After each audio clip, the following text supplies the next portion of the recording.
In today's video, I'm going to teach you how to measure workload capacity on monday.com. To get started, open monday.com and sign into your account. Make sure you're in the correct workspace where your team's boards and dashboards live.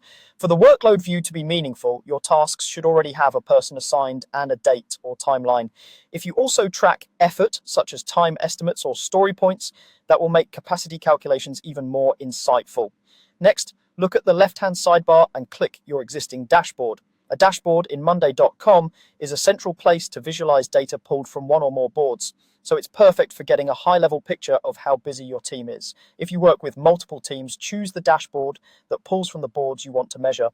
Once your dashboard is open, click Add Widget. Widgets are the building blocks of a dashboard, and each one provides a specific type of visualization or summary. We're going to add the one that turns your task data into a clear view of who's at capacity, who's overbooked, and who has room to take on more.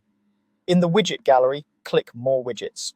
This opens the full library so you can search beyond the default suggestions and find the exact visualization you need.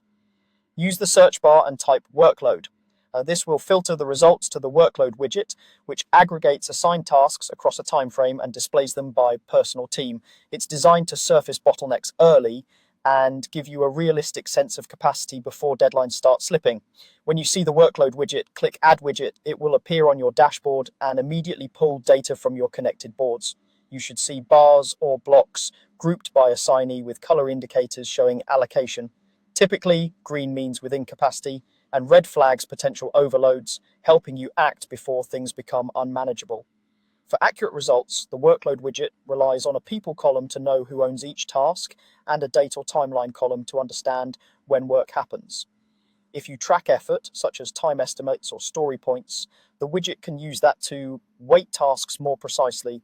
If the view looks sparse, double-check that your source boards include those columns and that tasks have realistic dates.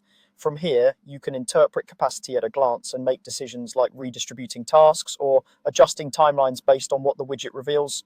And that's it. You've added the workload widget to your dashboard, giving you a clear, actionable picture of team capacity on monday.com.